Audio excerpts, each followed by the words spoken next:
I'm going to give you the 4 best core exercises for offensive and defensive linemen, and we're going to start right now.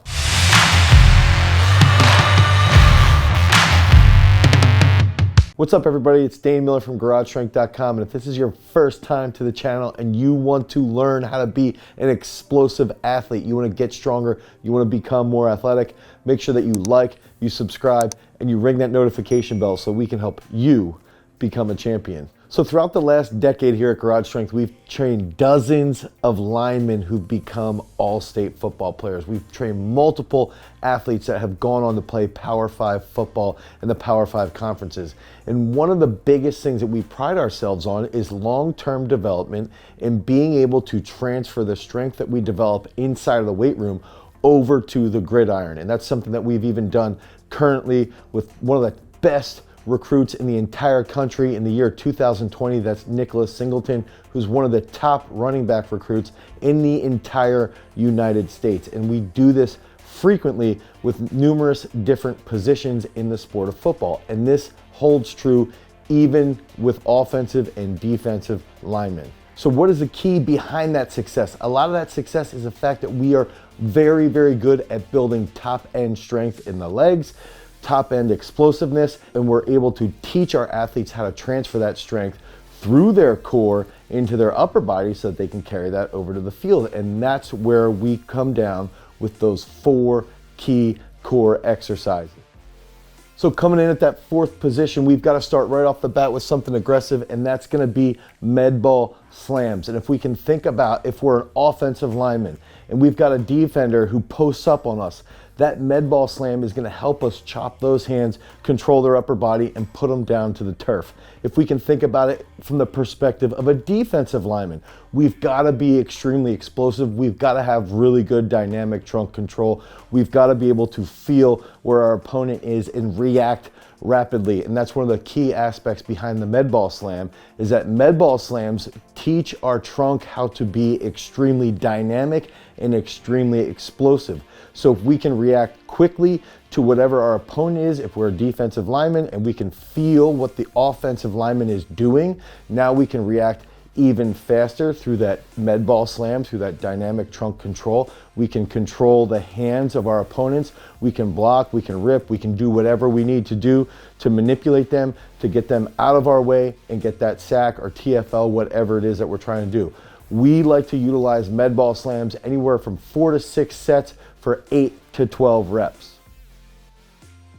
Coming in at that number 3 spot, we've got the one-arm dumbbell dead bug floor bench. That's a mouthful, but this is a key exercise that we like to utilize for offensive and defensive linemen because it's a unilateral movement.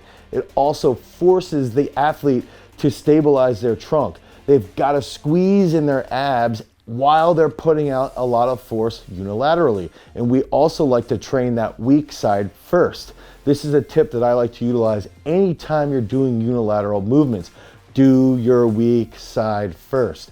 The reason why this exercise is so good is because it forces a little bit of hip flexion into that trunk control while putting out a ton of force into the upper body, into that dumbbell.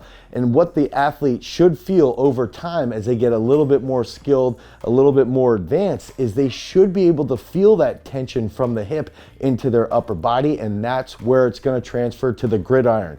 When our offensive and defensive linemen can feel that tension from the hip, it can transfer into the hands.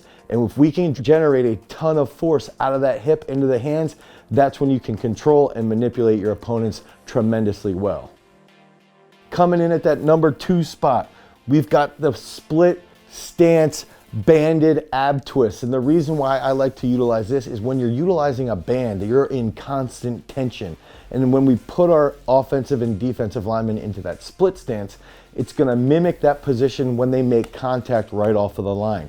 If you can think about taking that first or second step, especially if you're a defensive lineman, that second step should be when you're hitting the hands on your opponent at that exact same moment. And the banded split stance is going to mimic that feeling that you get when you're making contact with your hands. And what we like to pride ourselves on is our defensive linemen, our offensive linemen, They start to think of things much more technically. They start to think of the game. They start to see the game in the trenches being played from a perspective of technique. And now, when we can take the strength exercises like the banded split stance twists, now they can start to feel themselves and what they're going to be doing on the field in that second step. And that's when the game starts to slow down for them. That's when they can start to see what their opponent's doing much quicker. That's when they start to react a bit faster. So we love to utilize that split stance banded ab twist to mimic any tension that they're going to have when they're on the line, when they're engaging with opponents that might be pulling, that might be stunting, whatever it might be. They're going to learn how to take on that energy from their opponents in their trunk and then reapply that back into their hands. I recommend doing this 2 to 3 days a week for 3 sets of 12 on each side. Now, before we get into this number one pole position for the best core exercise for offensive and defensive linemen, understand that we utilize these protocols inside of our lineman-based training programs. If you want to get one of these programs, it's a 12-week pre-built program. It lays out every single rep, every single exercise that you can think of. If you click on the link down in the description down below, you can pick up that 12-week program over at garagestrength.com. Now on to that final last exercise, the best exercise for linemen to utilize to improve their core strength. That number one exercise for linemen to improve their core strength is the pause front squat. And a lot of you guys might be sitting there thinking, well, that's not an ab exercise, right? It's really not an ab exercise, but we've got to remember, it absolutely is. And the functional world has gotten away from big lifts like the front squat. Sports performance coaches have gotten away from this incredible movement. Strength coaches are pathetic for backing off of front squats because this is an absolutely imperative movement for our offensive and defensive linemen. One, it takes a little bit of stress off the knees when it's compared to back squats. Two, that front load is going to mimic what we're doing when we're taking on the load from our opponents.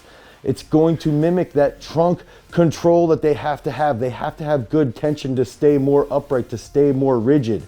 And this is going to transfer over to the trenches. Even if we're coming out with much more of a flat back, we're going to understand how to contract and flex our erectors in conjunction with our anterior abs. And this goes a long way in taking that hip development, that hip explosiveness, that hip power, and then applying it to our hands so that we can control, manipulate our opponents, and ultimately conquer them inside the trenches and hopefully win that big game. So if you need help utilizing these exercises, click on the link down below to pick up one of our 12-week offensive or defensive lineman football programs. If you want more information about football-based training, you can click on this video right here. Until next time, guys, peace.